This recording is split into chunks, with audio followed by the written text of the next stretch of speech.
je vais commencer par une évidence. La médecine, elle n'est pas répartie de façon équitable sur la planète.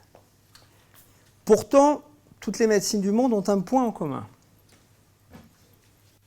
Ça. Est-ce que vous savez ce que c'est, ça? C'est du fil de suture. Vous savez à quoi ça sert? Oui, à faire des points de suture. Mais pas que. Si on l'utilise totalement différemment, on peut peut-être sauver des vies. Mais quelle vie? Alors, dans le monde, il y a environ 500 000 femmes qui meurent chaque année d'hémorragie de la délivrance, c'est-à-dire une hémorragie de l'utérus au moment de l'accouchement. 99% de ces décès ont lieu dans les pays émergents. 99%. Il y a aussi des gens qui meurent d'hémorragie, par accident de la route, par rupture d'anévrisme.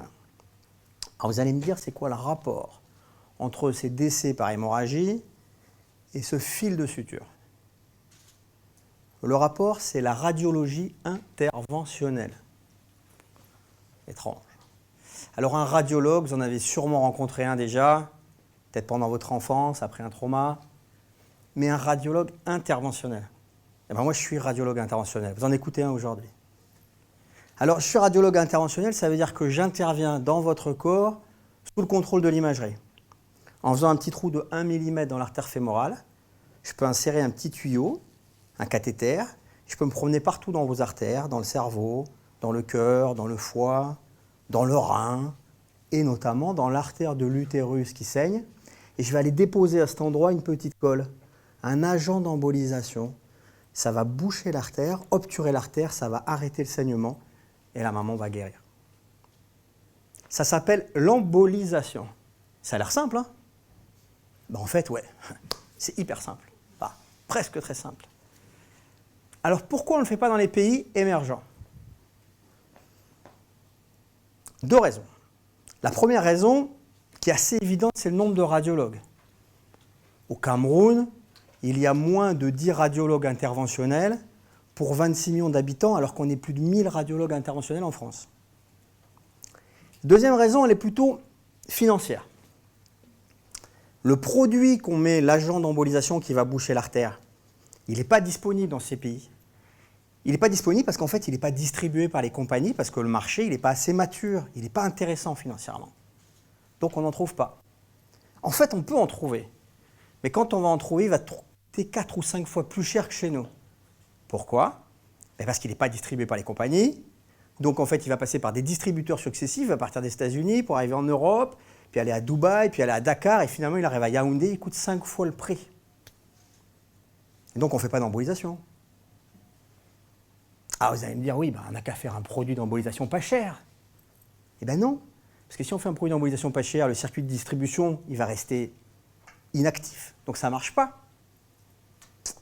Donc il faut penser autrement. Think outside the box, comme on dit dans toutes les TEDx.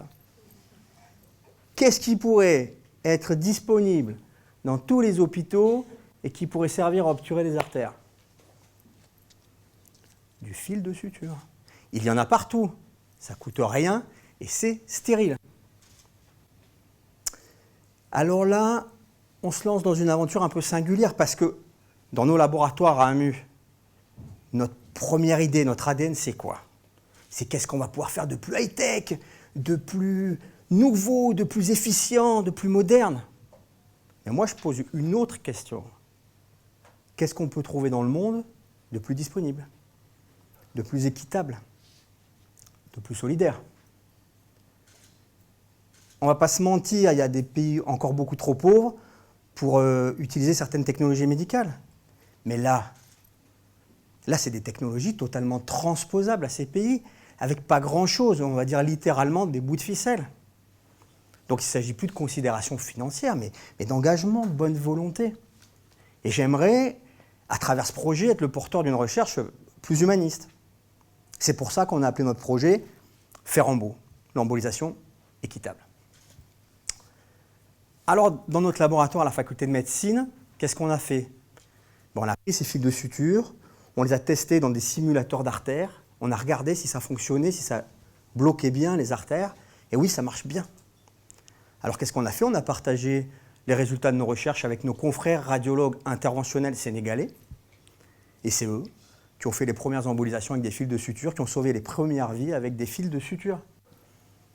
Et là, au laboratoire, on s'est dit qu'effectivement, il y avait un impact majeur à développer la radiologie interventionnelle et l'embolisation dans ces pays. Alors, comme on s'était intéressé au Sénégal, il y a d'autres pays africains qui sont venus frapper à la porte. La Côte d'Ivoire, le Togo, le Bénin, le Cameroun, le Tchad. Il y a combien de radiologues au Tchad? 10 pour 16 millions d'habitants. Et il n'y en a aucun qui fait de la radiologie interventionnelle. Aucun. Jusqu'à ce qu'une, Amandine Banata, arrive, et elle est radiologue au Tchad, et elle a assisté à des catastrophes, des tragédies. Elle a vu des femmes perdre la vie en la donnant. Et elle est partie du Tchad parce qu'elle ne supporte pas cette fatalité. Elle est venue chez nous pour se former. Et dans quelques mois, elle va pouvoir repartir à N'Djamena et faire des embolisations avec plus ou moins de matériel. Alors qu'est-ce qu'on fait? Eh bien, on repart là-bas. Alors avec quelques gens qui sont dans la salle, le mois prochain, on repart à Yaoundé, au Cameroun, pour travailler avec nos confrères radiologues interventionnels camerounais à promouvoir, à développer la radiologie interventionnelle et l'embolisation. Parce qu'à Yaoundé, comme dans encore plein d'autres pays en Afrique ou en Asie du Sud-Est, la vie, elle tient parfois encore qu'à un fil. Merci.